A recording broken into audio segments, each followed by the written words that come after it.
کہ کچھ کام اللہ کے مرضی سے حکم سے بجا لانا، اطاعت کرنا، اور کچھ کاموں سے اللہ کے حکم کی وجہ سے، نہیں کی وجہ سے رک جانا، یہ منع ہے نہ کرنا۔ اس کو علم فقہ کہیں گے، احکام اس کے متعلق موجود ہیں۔ اور تیسرا اعضاء سے کچھ کام کرنا یا نہ کرنا، یہ تو فقہ ہو گئی۔ اب تیسرا حصہ ہے کہ دل سے کچھ کام کرنا، اس میں اعضاء کا تعلق نہیں ہے، اور اعضاء کا، نہ ہاتھ پاؤں کا، نہ زبان کا، نہ آنکھ کا، نہ ناک کا، نہ کان کا، صرف دل کا۔ کیا کہ دل کا عمل ہے کچھ کاموں کے بارے میں نیت مثبت رکھنا، اور کچھ کاموں کے بارے میں نیت انکار کی رکھنا، صرف اللہ کے لیے اس چیز کا تعلق ہے جس کو علم طریقت اور علم تصوف کہتے ہیں۔ اس کا تعلق نیت سے ہے، اس سے اعضاء سے تعلق نہیں۔ یہ تین ہی قسم کے احکام ہیں پوری شریعت میں، احکام قرآنیہ میں، حدیثیہ میں، اور اجماع میں، اور قیاس مجتہدین میں۔ شریعت کو تین احکام میں تقسیم کیا گیا: ایمانیات، احکام علم فقہ میں، اور احکام علم طریقت میں۔ تو یاد رکھیے، ایمان کا درست رہنا، پھر اعمال کا درست رہنا، پھر نیات کا درست رہنا، ان تینوں درجے پر جو عدل اختیار کر گیا اور ظلم سے بچ گیا، رب تعالیٰ فرماتا ہے ابراہیم ہم نے تمہیں بھی قائد بنایا، اور تیرے متبعین کو ہم نے بھی زمانے کی قیادت عطا فرمائی۔ سبحان اللہ،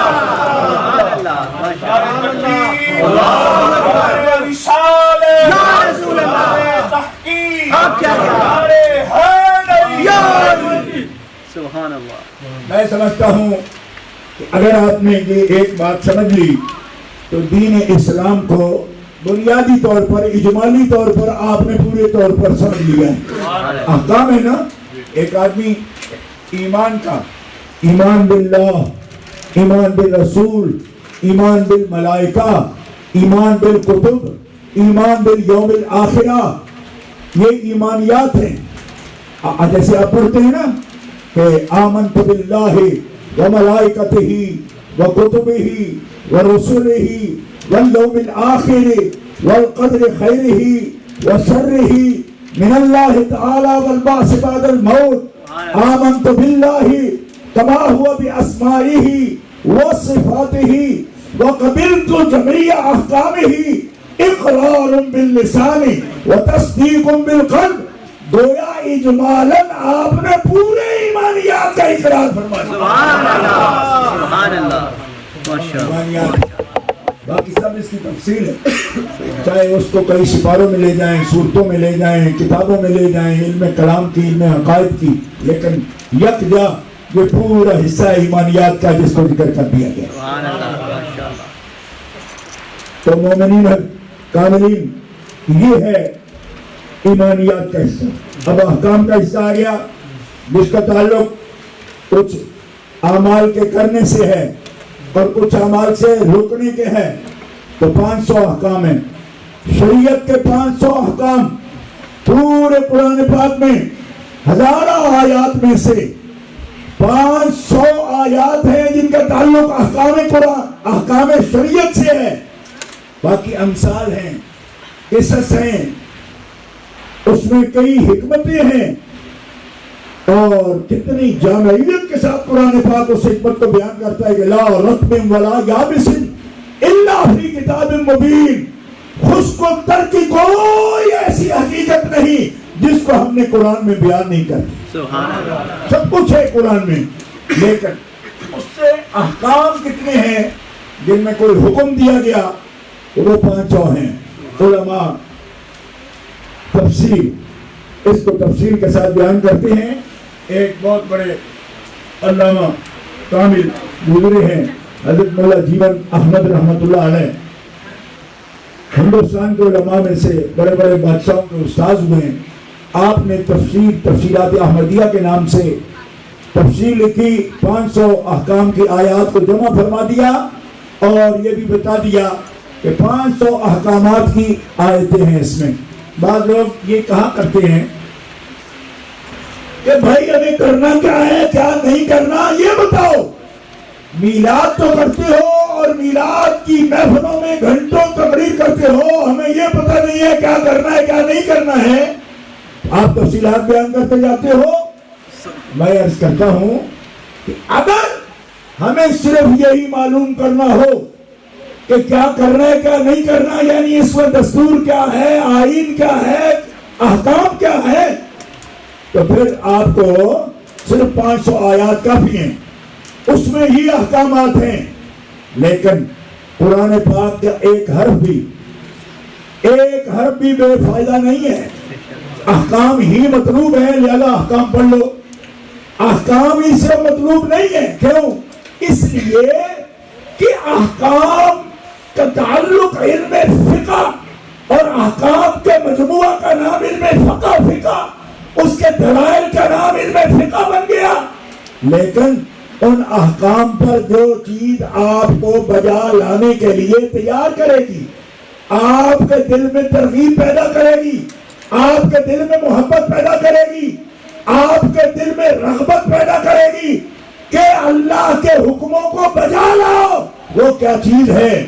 فرمایا دیکھو انبیاء علیہ السلام کے رب تعالیٰ نے جتنے بھی قصے بیان فرمائے, حکایات بیان فرمائی, ہر ایک کو پڑھ کر اور سن کر آپ کے دل سے سستی کاہلی دور ہوگی, نفس کے اثرات دور ہوں گے, شیطان کے اثرات دور ہوں گے.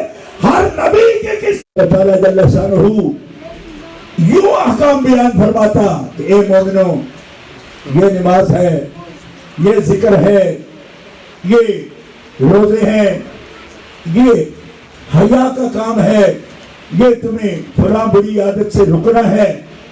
یوں احکام وہ دیتا بھی ہے اور احکام اتنے سیدھے سیدھے موجود ہیں بالکل بغیر کسی تفصیل کے. لیکن ایک بندہ کہتا ہے مجھے بد نظری کی عادت ہے, بے حیائی کاموں کی طرف میری طبیعت راغب ہے اور نیکی کی طرف میری طبیعت آتی نہیں, تو یہ اگر صرف حکم ہوتا کہ تمہیں روکا گیا ہے بری کاموں سے تو حکم تو ہو گیا, لیکن پوری سورہ یوسف بیان کی, حضرت یوسف علیہ السلام کے حیا کا بیان ہوا, تو مومنوں حضرت یوسف علیہ السلام کا قصہ پڑھو گے تو تمہاری طبیعتوں میں پاک بازی پیدا ہوگی. سبحان اللہ. میں بطور مثال آپ کے سامنے یہ بات عرض کر رہا ہوں کہ وہی حکم جو اللہ تعالیٰ نے بیان فرمایا کہ ایک مومن کو فاحش نہیں ہونا چاہیے, مومنہ کو فاحشہ نہیں ہونا چاہیے, تو بیان ہو گیا بالعدل والاحسان وایتاء ذی القربى وینہی عن الفحشاء والمنکر. ہر جمعے کو یہ قرآن کی آیت آپ سنتے ہیں, علماء سے سنتے ہیں, ہر خطبے میں ہر عالم بیان کرتا ہے اس کو, لیکن آپ کہتے ہیں ینہی عن الفحشاء والمنکر, کہ برائی سے روکا گیا, فحشاء سے روکا گیا. کیسے ہو دل کس طرح اس طرف آگے اس کے حیا کی طرف دل لگ جائے. فرمایا میرے پیغمبر کی سیرت دیکھو, قرآن میں پورا بیان کیا. ینہی عن الفحشاء والمنکر اگر 2 لفظوں میں آ گیا, 2 کلموں میں آ گیا, کیسے ہوگا؟ پورا قصہ بیان کر دیا, پورا قصہ بیان کر دیا. اور حضرت شعیب علیہ السلام کی قوم کے حوال بیان ہو گئے. آپ دکان کرتے ہو, بانٹ کیسے رکھیں گے, وزن والے بانٹ کیسے ہوں گے, تول کیسے ہوگا, ناپ کیسے ہوگا. آپ کہتے ہیں میں کام کرتا ہوں, خیال بھی رکھتا ہوں, مگر کبھی کبھی طبیعت جو ہے وہ منافع ناجائز کی طرف چلی جاتی ہے کہ ناپ تول میں کمی کر دو, تو میں کیا کروں؟ فرمایا پڑھ شعیب علیہ السلام کی قوم کا حال, قرآن پڑھتا جائے گا تیرے دل میں دیانتداری آتی جائے گی. سبحان اللہ. تو عبرت آئے گی تیرے اندر. پہلی قومیں کس کام میں برباد ہو گئی, تمہیں بچنا ہے تو اس طرح بچ. کیوں کہ تیرے سامنے ان کے نمونے جمع فرما دیے گئے اور وہ کس یہ صرف قصے نہیں. آپ کہو گے یہ تو قصوں کی کتاب ہے. تو قصوں کی کتاب کیسے اتنی مشکل میں کہ اتنے بچے قرآن پاک حفظ کرتے ہیں؟ تو ایک ایک سطر اگر معاذ اللہ غیر ضروری طور پر بیان کی جاتی تو ان بچوں کے لیے کتنا بہت بڑھتا جاتا. معلوم ہوا کہ قوم کو جسے حفظ کرنا تھا، دستور بنانا تھا، آئین زندگی بنانا تھا، وہ یوں ہی نہیں بیان کر دیا گیا کہ کچھ بیان کرنا تھا کر دیا. فرمایا اس میں ایک بھی لفظ تمہاری ضروریات سے زائد نہیں کہا گیا. کچھ تمہیں اللہ کے حکموں سے بجا لانے کے لیے ترغیب اور محبت دلاتے ہیں، اور کچھ خدا کے حکموں سے انکار سے بچنے کے لیے تمہیں ڈر سناتے ہیں تاکہ تم خوف خدا بھی رکھو اور محبت خدا میں اس کے حکم بجا بھی لاتا ہے. سبحان اللہ، سبحان اللہ، ماشاءاللہ، سبحان اللہ. تو گرامی قدر حضرات، دینی احکام ان تین لفظ اور جو ان تین اقسام میں دیکھو. اور دوسری مثال عرض کر دوں، تیسری مثال، یہ تو احکام کی مثال میں نے عرض کی. ابھی ایک مثال عرض کرتا جاؤں کہ علماء فرماتے ہیں کہ نماز میں جیسے شرائط ہوتی، شرائط بھی قرآن پاک میں بیان ہوئی ہیں اور احادیث میں بیان ہوئی ہیں. اسی طرح فرائض ہیں، وہ بھی قرآن پاک میں بیان ہوئے ہیں، احادیث صحیحہ میں بیان ہوئے ہیں. اچھا، لیکن دیکھو کہ ایک آدمی نماز ادا کر دی، مغرب کی نماز ادا کی، عصر کی نماز ادا کی، اور اس نے شرائط کے ساتھ اور فرائض کے ساتھ اور قیود کے ساتھ نماز ادا کی. لیکن وہ اپنے مرشد یہ کہتا ہے، اپنے مرشد سے یہ کہتا ہے جا کر کہ حضرت میں نے نماز تو ادا کی اور کرتا بھی ہوں، لیکن جو ہی نماز شروع کرتا ہوں تو نماز کے آخر تک میں سلام تک خروج میں سن رہے ہی ارادے سے نماز سے باہر آنا. تو جب تک نماز سے میں باہر نہیں آتا تب تک میری نیت جو ہے اور میرے دھیان اور خشوع وہ ہمیشہ نماز کے اندر نہیں ہوتا. میں کسی مختلف جگہ ہوتا ہوں، دھیان نہیں بنتا میرا. حالانکہ کیا کہتا ہوں، عصر پر یہ وچار رکعت نماز فرض اللہ تعالیٰ کے لیے وقت فلاں پیچھے اس امام کے مطلب قبلہ شریف اللہ اکبر منہ سے کہہ دیا. اس کے باوجود نماز میں حاضر نہیں رہتا. اب اندازہ فرمائیے، ایمان کے ساتھ ہے، مومن ہے، احکام کے مطابق نماز پڑھی، یعنی کہ شرائط فرائض واجبات پورے ادا کیے، لیکن ذہنی طور پر غیر حاضر ہے، نماز کے اندر غیر حاضر ہے. اب تیسرا دور شروع ہو گیا جس میں کیا کہ نہ تو ایمانیات کی بات ہے اور نہ ہی اس میں احکام کی بات ہے، وہ دل والی بات ہے آخری، کہ دل سے کچھ کرنا ہے، اعضاء سے کچھ نہیں کرنا. اعضاء سے تو آپ کر رہے ہیں کہ یوں ہاتھ باندھے، یوں ہاتھ رکوع میں رکھے ہیں گھٹنوں پر، یوں ہاتھ دونوں زمین پہ رکھے، ہڈیاں بھی لگا دی اور ماتھا بھی لگا دیا زمین پر، سبحان ربی الاعلیٰ بھی کہہ رہے ہیں، لیکن غیر حاضر ہے. آپ مرشد سے کہہ رہے ہیں سبحان ربی الاعلیٰ بھی کہہ رہا ہوں غیر حاضر ہوں، سبحان ربی العظیم بھی کہہ رہا ہوں غیر حاضر ہوں، میں دماغ میں فلاں جگہ پہنچا ہوں. وہ کیا کہیں گے؟ وہ کہیں گے علم فقہ کے نزدیک تیری نماز ہو گئی، لیکن تصوف میں طریقت میں تیری نماز نہیں ہوئی، کیوں تیری نماز خشوع سے خالی ہے. علماء سے پوچھیں گے، مفتی حضرات سے پوچھیں گے ہو گئی کیوں؟ کہ واجب پورے ہیں، فرض پورے ہیں، شرطیں پوری ہیں، یہ غیر حاضر ہو، غیر حاضر ہے.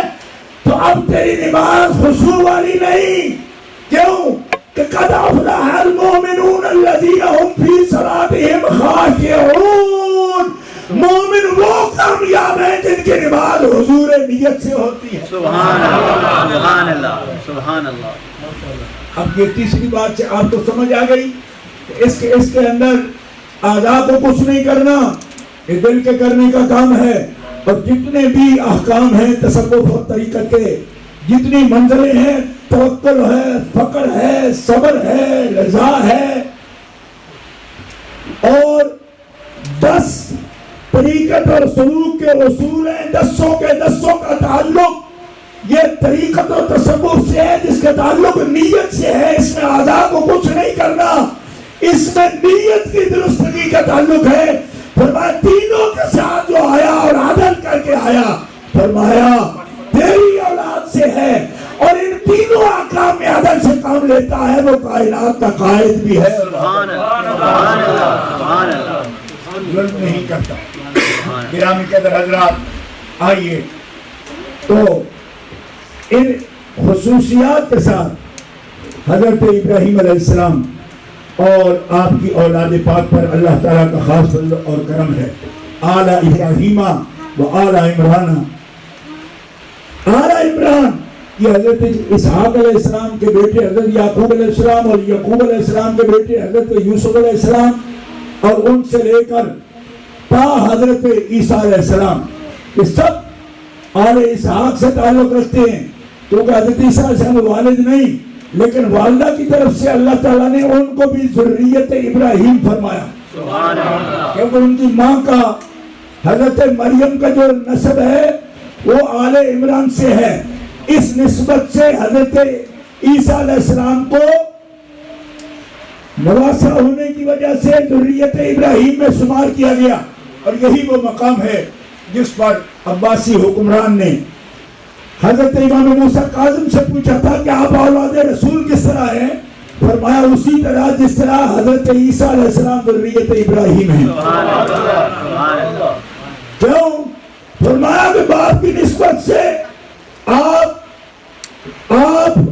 جناب محمد رسول اللہ کے تو نواسے ہیں، حضرت خاتون جنت کی اولاد ہیں، تو پھر آپ کو آل محمد کیوں کہا جاتا ہے؟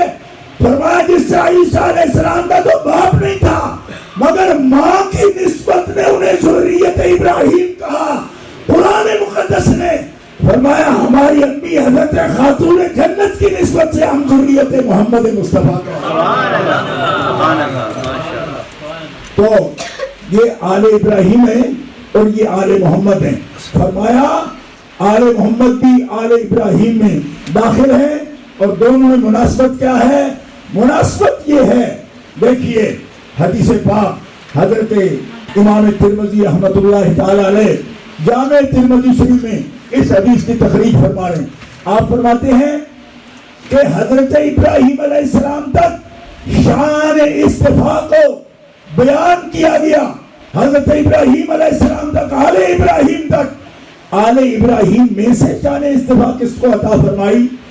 آئیے حدیث پاک جامع ترمذی شریف صحیح حدیث مرفوع، رسول پاک کا ارشاد ہے ان اللہ اصطفیٰ من ولد اسماعیل کنانہ ومن کنانہ قریشا ومن قریش بنی ہاشم ومن بنی ہاشم واصطفانی من بنی ہاشم انا خیرہم بیتا وخیرہم نفسا۔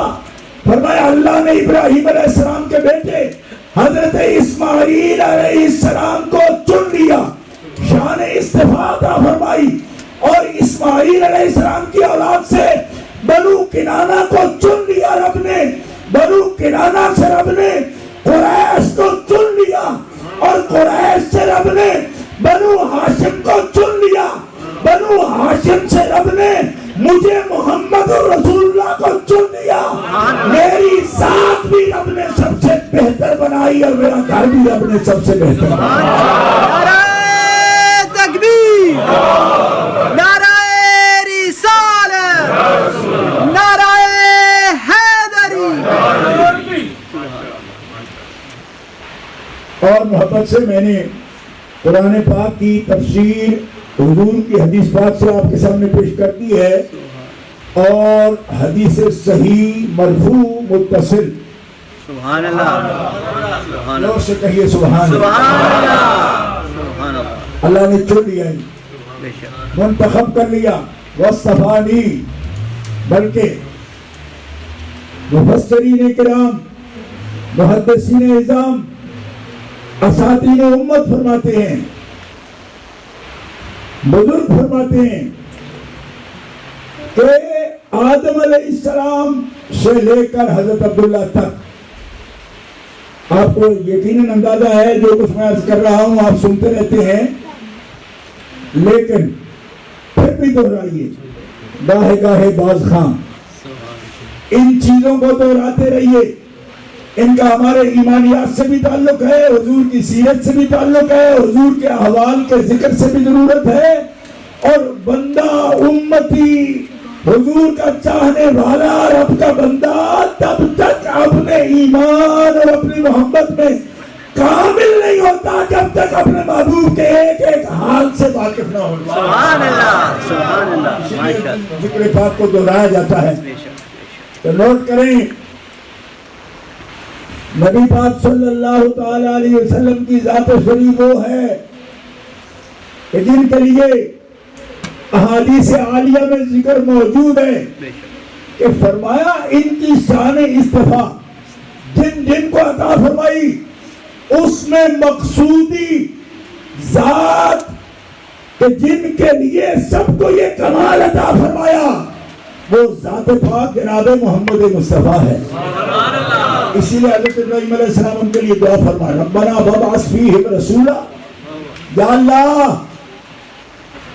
اپنے بندوں میں اس بیت اللہ شریف کی آبادی کے لیے اپنے محبوب رسول کو مبعوث فرمانا۔ سبحان اللہ، پورے زور سے کہیں سبحان اللہ، میں بھی زور سے بول رہا ہوں۔ ماشاء اللہ۔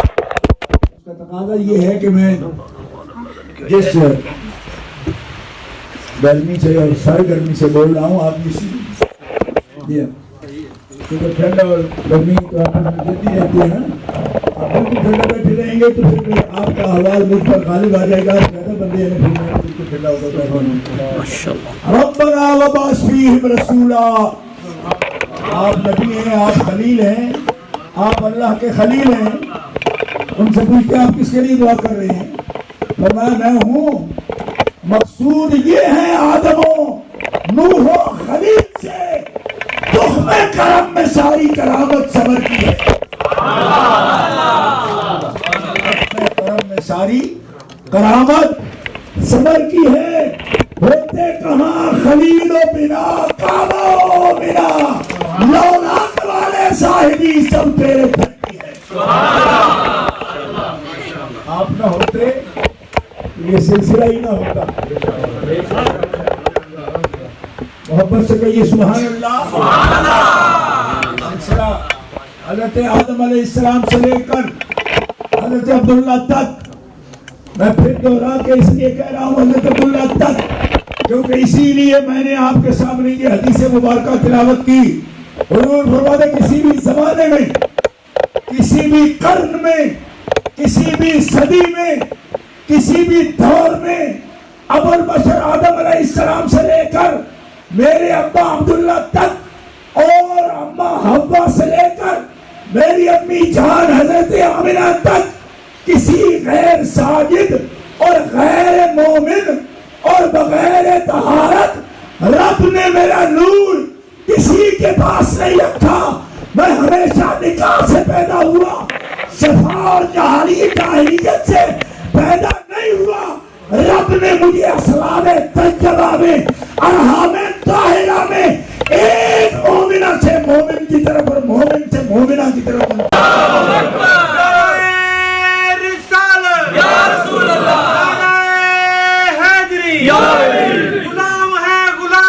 رسول کے غلام ہیں، غلامی رسول میں موت بھی قبول ہے، عشق مصطفیٰ تو زندگی فضول ہے۔ سبحان اللہ، سبحان اللہ، سبحان اللہ۔ جو ہے عشق مصطفیٰ تو چپ رہنا فضول ہے، اس لیے کہ عشق ہو تو بولا جاتا ہے نا۔ سبحان اللہ۔ میں تو یہ مثال آپ کے سامنے بارہا پیش کر چکا ہوں کہ محبت تو مالک فرماتا ہے نا، اللہ تعالیٰ بھی تو پکار کر فرماتا ہے فرشتوں کو، فرشتوں مجھے فلاں سے محبت ہوگی۔ یہ بخاری شریف کے اندر حدیث موجود ہے۔ تو جب اللہ تعالیٰ کسی بندے سے محبت فرماتا ہے تو فرماتا ہے یا جبریل جبریل ان اللہ یحب فلانا، جیسے اللہ فلاں بندے سے محبت کرتا ہے، اور جبریل امین عرض کرتے منادی اللہ تعالیٰ پکار کر فرماتا ہے حضرت جبریل امین کو اپنی شان کے لائق کیسے پکارتا ہے؟ یہ اس کی شان کے لائق، اے جبریل تیرے رب کو فلاں بندے سے محبت ہو گئی، تیرا اللہ فلاں سے محبت فرماتا ہے۔ تو جبریل امین عرض کرتے ہیں یا اللہ میرے لیے کیا حکم ہے؟ فرمایا تیرے لیے وہی حکم ہے جو میں کرتا ہوں تو بھی کر۔ محبت سے کرو، سبحان اللہ، جبریل بھی کرے گا نا، ہوتی ہے نا عباد مکرم میں سے عبد ہے اس کا تو محبت فرمائے گا۔ اسی لیے فرمایا میں جو کرتا ہوں میرے فرشتے بھی کرتے ہیں۔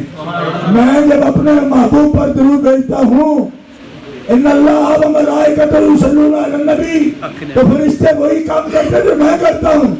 یہ تو تم انسان ہو کہ عربی جاتے ہو، پڑھے یا نہ پڑھے، فرمایا تم بھی پاکیزہ بنو، تو جب رب اپنے حبیب پر درود بھیجتا ہے تو تم بھی درود بھیجا کرو۔ رب محبت فرماتا ہے تم بھی محبت کرو، جس سے رب محبت فرماتا ہے تم بھی محبت کرو۔ فرمایا تم محبت کرو جبریل، عرض کرتے ہو گئی۔ فرمایا پھر جب آپ کرتے ہو تو سارے آسمانوں میں اعلان کرو، سب آسمان والوں بھی ان سے محبت کریں۔ کہا ہو گیا، اعلان بھی ہو گیا آسمانوں میں، فرمایا آسمانوں میں کر دیا زمینوں میں بھی کر دو۔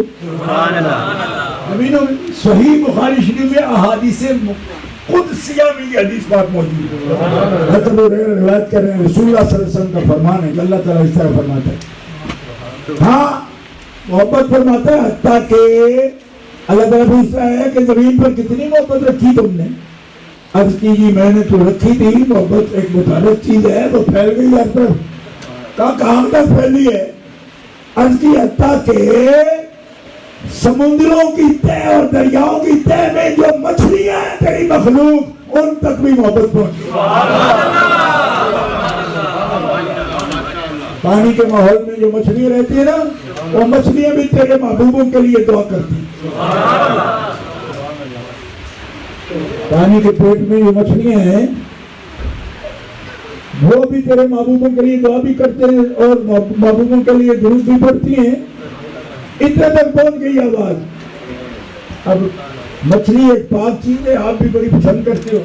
ابھی اس کا سیزن بھی شروع ہو گیا، رے کے مہینے شروع ہو گئے ہیں نا، تو مولانا سبحانی نے یہی لکھا ہے کہ جب تک رے کے مہینے نہ شروع ہوں تو پہلے مہینے اگست وغیرہ میں اس میں اس کو ترک کرو۔ رے کے مہینے شروع ہو گئے مچھلی کے، ذبح بھی نہیں کرتے، کیوں وہ ذبح ہوئی یا پہلے؟ اس کا مطلب ہے جو حلال چیز ہے نا وہ درود پڑھ رہی ہے اور رد و قضا نہیں کر رہی، کیوں؟ ان کو پتا ہے جبریل امین کے ذریعے اللہ نے ان کی محبت ہمارے سینے میں رکھی ہے۔ حضرت شیخ عبدالعزیز دہلوی فرماتے ہیں تو پوچھا بھائی مچھلیوں کو شعور کیسے ہے اس بات کا کہ ہر وقت بغیر کہے بھی حضور پر درود پڑھنا ہے؟ فرمایا مچھلیوں نے پوچھا، مچھلیوں سے جبریل امین نے پوچھا آپ کو اپنی زندگی کا ادراک ہے کہ آپ کس سے زندہ ہیں؟ میں کہا یہ پانی سے۔ تو کہا پانی کہاں سے آتا ہے؟ کہا آسمانوں سے۔ کہا یہ بھی پتا ہے کہ آسمانوں سے پانی کس وجہ سے آتا ہے؟ کہا یہ پتہ نہیں۔ انہوں نے کہا حبیب علیہ السلام کے وجود مقدس اور ان پر درود پڑھنے والے بندے اور ملائکہ ان کے درود کی برکت سے اللہ تبارک و تعالیٰ جل شانہ آسمانوں سے پانی نازل فرماتا ہے۔ تو انہوں نے عرض کیا جبریل امین ہم اس حقیقت کو پا گئی کہ اگر حبیب اور ان کا ذکر نہ ہوتا تو آسمان سے پانی نہ برستا۔ پانی ہماری زندگی کا سبب ہے اور پانی اترنا کے سبب حبیب کی ذات ہے اور ان کا ذکر پاک ہے۔ اس لیے ہمارا آج رہا کہ جب تک زندہ ہیں حبیب کو بھی یاد کریں گی ان کے ذکر کے ساتھ۔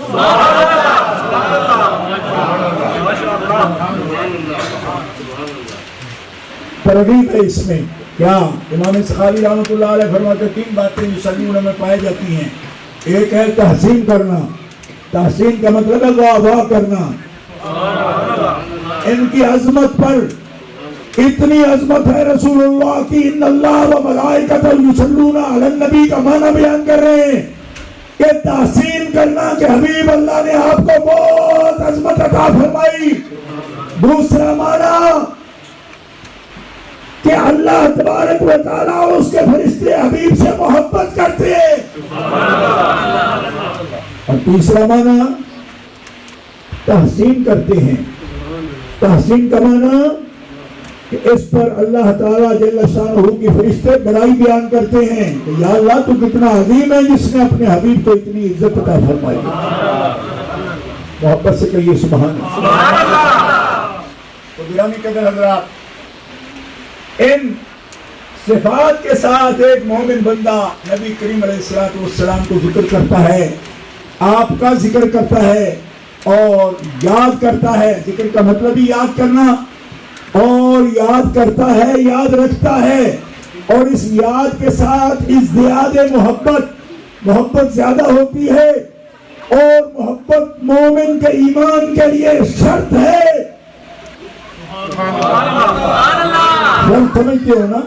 جیسے وقت شرط ہے نماز کے لیے، وقت نہ ہو تو باقی شرطیں ساری پوری بھی ہوں تو وہ نماز موقت جو ہے وقت والی وعدہ نہیں ہوگی، جس کا وقت نہیں ہے۔ شرط پورا ہونا ضروری ہے۔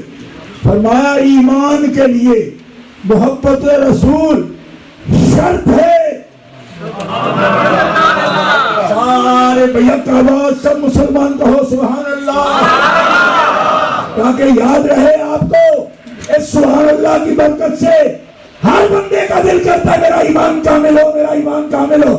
اور ایمان کامل ہو تو اس کی شرط دیکھو، الا لا ایمان لمن لا محبت علا۔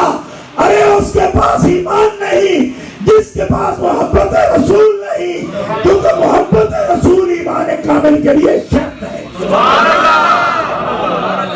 شرط پائی جائے گی تو مشروط پایا جائے گا۔ حضرت مولا علی قاری رحمت اللہ تعالی علیہ عظیم الشان رفیع المرتبہ عالم دین ہے۔ آپ نے فرمایا جیسے نماز کے لیے وضو شرط ہے، نماز کے لیے وضو شرط ہے، اس طرح محبت اللہ کے لیے، کیونکہ لوگ کہتے ہیں ہم اللہ کی محبت کے متلاشی ہیں، کسی مسجد سے کسی خانقاہ سے ہمیں یہ بھی تو سبق ملے کہ اللہ سے محبت کامل ہو۔ علامہ علی قاری فرماتے ہیں سچے عاشق ہو اللہ کے؟ کہا ہاں۔ فرمایا محبت اللہ کے لیے شرط ہے محبت رسول، یہ شرط پوری کرو، محبت رسول کی شرط پوری کرو۔ یہ شرط پوری ہوگی تو اللہ کی محبت تمہارے دلوں میں کامل ہو جائے گی۔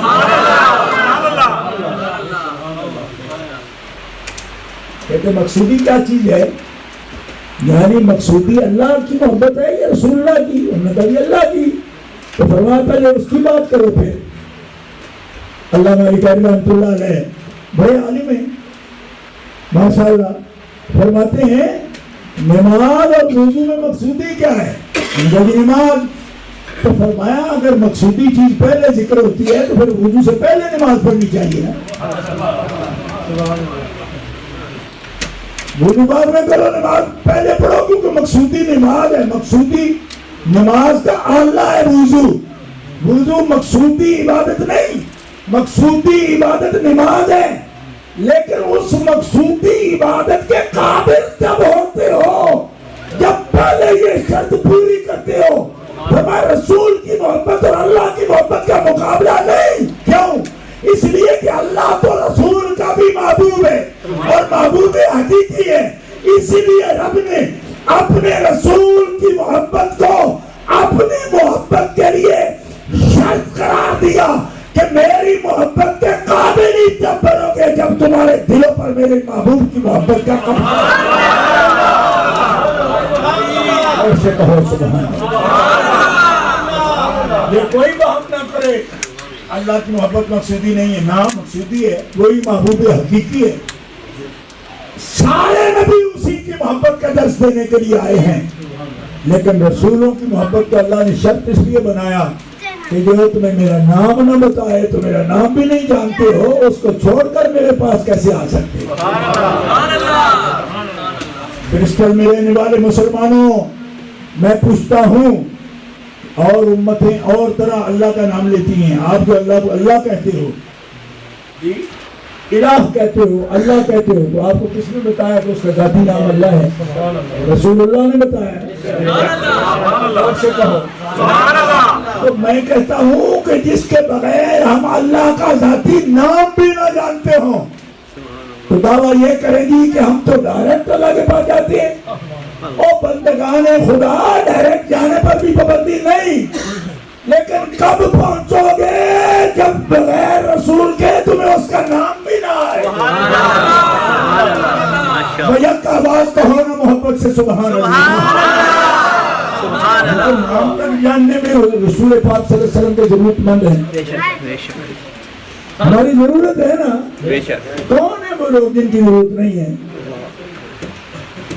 ایک ایک بات پر رسول اللہ کا تصور آ جائے تو کہتے ہیں یہ تو یہ شرک ہو گیا. میں نے کہا شرک سے بچانے والا کون ہے؟ شرک کی ایک ایک بات ہمیں بتانے والا کون ہے؟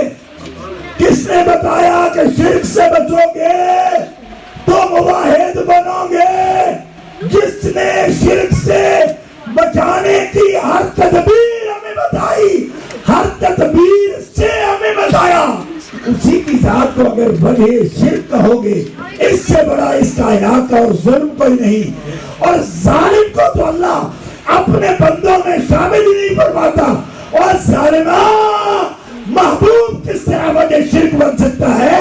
وہ تو خدا کا رستہ بتانے والا ہے، اور اس کے بغیر اور کون ہے جو خدا کے در تک ہمیں لے جانے کا؟ سبحان اللہ، سبحان اللہ، اللہ اکبر، نعرہ رسالت یا رسول اللہ، نعرہ حیدری یا علی، سبحان اللہ.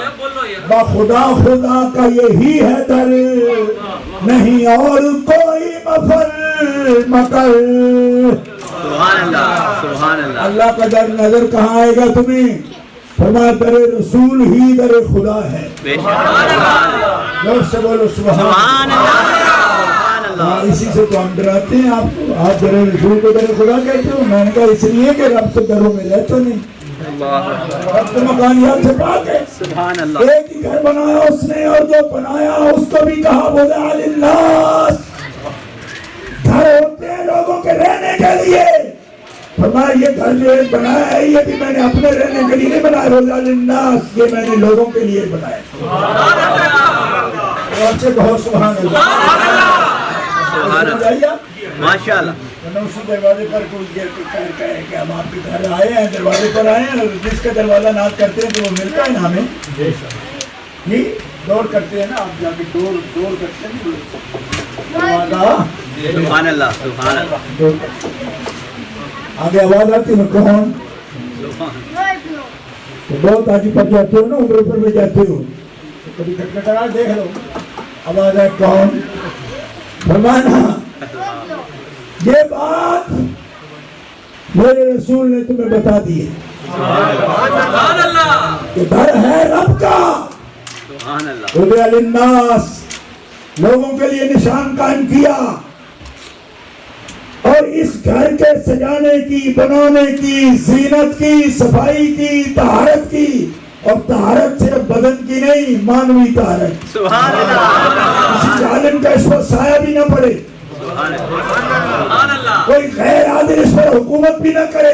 سبحان اللہ، سبحان اللہ، ماشاء اللہ. ظاہری طہارت اور باطنی طہارت میں بڑا فرق ہے.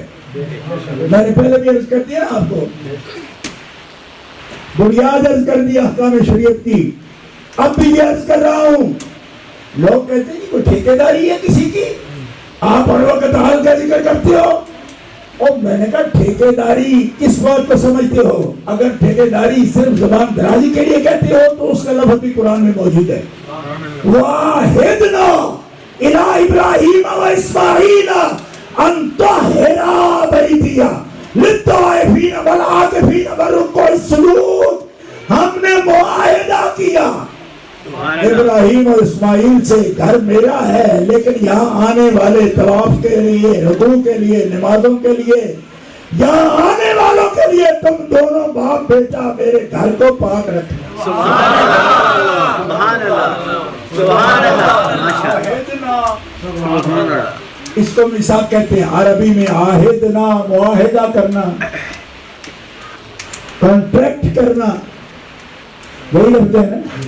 یہ ہے میثاق. تو کسی کے پاس ہے کہ میثاق؟ الہ ابراہیم و اسماعیل ہے، یہودی کہتے نہیں اسحاق ہے، فرمایا اسحاق کا نام ہی نہیں ہے۔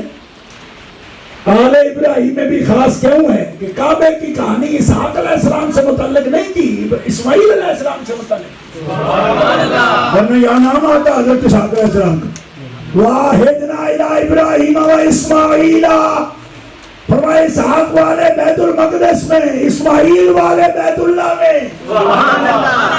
اور قیامت تک کے لیے بیت المقدس کو قبلہ نہیں بنایا۔ فرمایا تعویل قبلہ میں یہ حکمت ہے کہ اب رب کا نام ملے گا قیامت تک تو بیت اللہ شریف سے۔ سبحان اللہ، ماشاء اور اس کی تولیت کی طرح ہے اسماعیل علیہ السلام، ابراہیم علیہ السلام کے بعد کس کے پاس؟ اسماعیل علیہ السلام کا ہے۔ اور کبھی سمجھا کرو ان باتوں کو، لوگ کہتے ہیں جی اس میں کیا دھرا ہے، آل میں کیا ہے، شجرے میں کیا بات ہے، نسب میں کیا بات ہے۔ میں نے کہا کوئی بات نہ ہوتی تو یہودی اور نصرانی کیوں دعویٰ کرتے کہ ہم تو محمدیوں سے، امت مسلمہ سے زیادہ وارث ابراہیم کے ہم ہیں۔ آپ کو تو شاید خبر بھی نہ ہو، آپ کتنے کام کرتے ہیں، دنیاوی کام مصروف رہے، بزی، تھوڑا وقت کر کے اگر کسی نکال کے لائبریری میں بیٹھے ہوئے تو آپ کو سمجھ آئے گی۔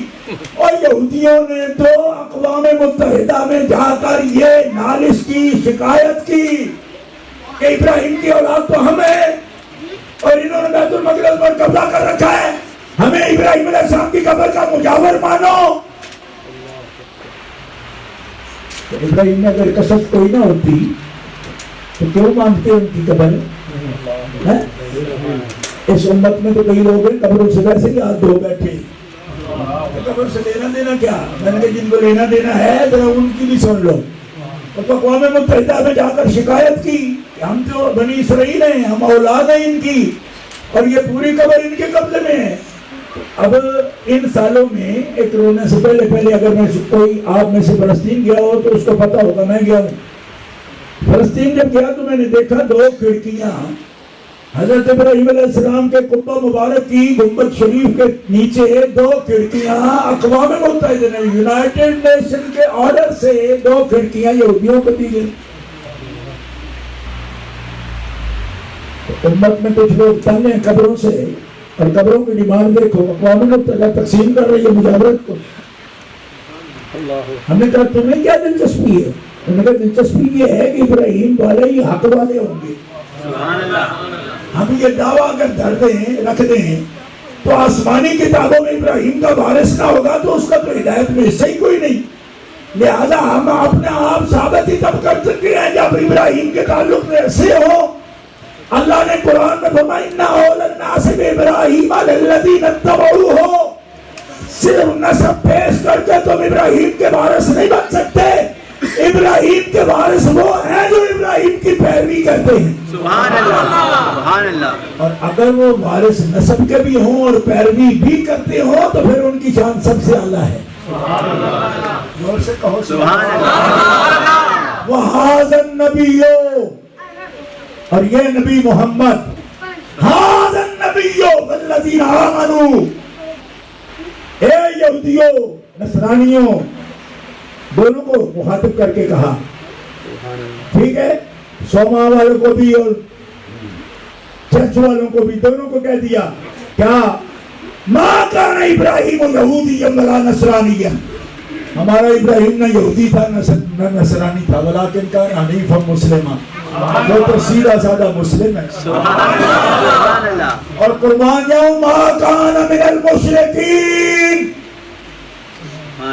کبھی بھی ما کان من المشرکین، وہ ایک لمحہ کو بھی مشرک نہیں ہوا۔ سبحان اللہ، سبحان اللہ، زور سے کہہ دو سبحان اللہ، سبحان اللہ۔ اللہ بھی خوش ہوگا، رسول بھی خوش ہوگا، اور فقیر بھی آپ کے سامنے پوری ہمت سے بیان کر رہا ہے۔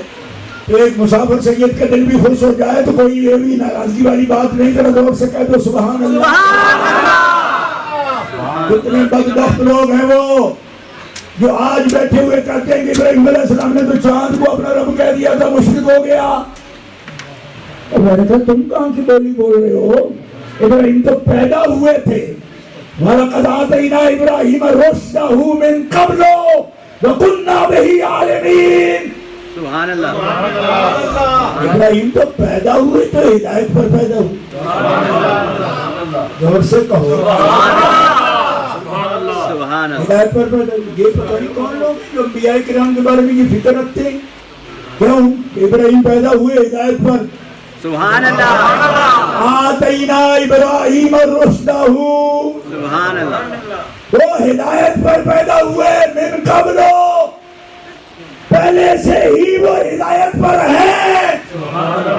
تو پیدا ہوتے ہی اور زبان سے ابھی جملہ ادا کیا تو کہا چچا سے وقوم ہی اور اپنے قوم سے مہاجر تماثیل اللہ تم لا عاقف ہو.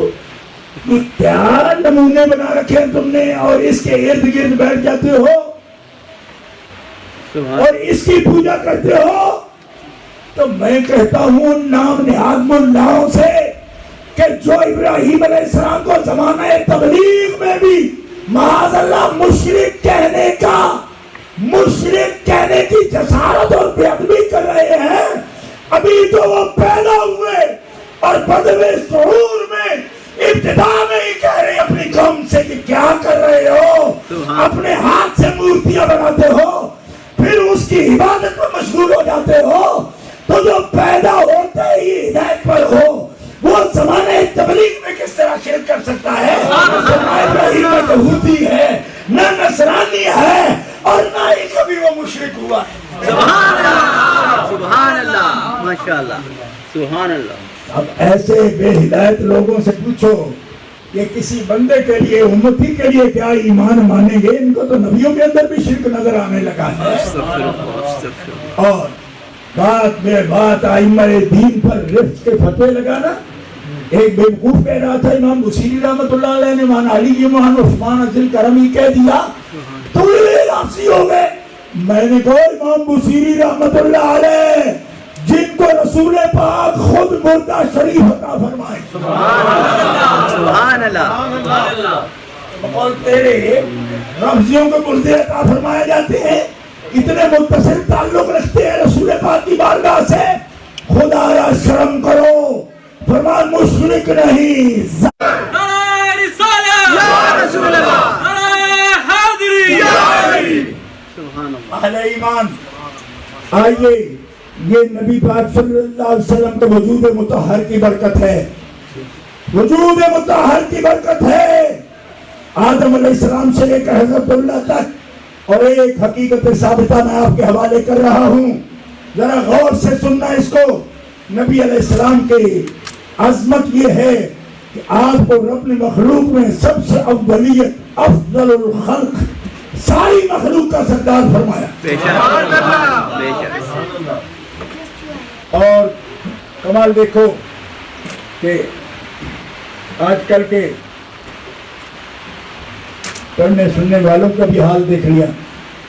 اب سنیے، فرمایا حضرت آدم علیہ السلام سے لے کر حضرت ابراہیم علیہ السلام تک اور ابراہیم علیہ السلام سے لے کر حضرت عبداللہ تک نبی کریم علیہ السلام نے ذکر کر کے حدیث شریفہ میں دلائل النبوہ امام بیہقی، دلائل النبوہ امام اصفہانی، یہ کتب اور دیگر کتب حدیث میں یہ حدیث پاک جو میں نے ابھی آپ کے سامنے پیش کی ہے دیکھ لیجیے. سوال ہوا، ایک دیوبند مکتب فکر کے بڑے عالم شیخ الحدیث تھے، اپنے وقت کے بہت سی کتابیں بھی لکھی. ہمارے استاد گرامی استاد الاستاد حضرت امام اہل سنت سید احمد سعید شاہ صاحب کاظمی رحمۃ اللہ تعالی علیہ اور بڑے علماء، کئی مفسرین 20 جلدوں میں 18 جلدوں میں تفسیریں لکھی ہیں، قرآن پاک کی تفاسیر لکھی ہیں، موجود تھے. فرمایا مولانا آپ نے ایک حدیث پاک کے تحت یہ لکھا کہ اللہ کے نبی سارے عالمین میں سب سے بلند حسب و نسب رکھتے ہیں. آپ نے یہ لکھا ہر نبی. انہوں نے کہا کہ لکھا ہے میں نے حدیث کی روشنی میں لکھا. فرمایا کیسے؟ فرمایا حدیث صحیح مسلم میں ہے کہ اللہ تبارک و تعالیٰ جس نبی کو بھی مبعوث فرماتا ہے، بھیجتا ہے، تو ان کو بھیجتا ہے ان کے حسب سارے عالمین سے بہتر ہوتا ہے. وذالک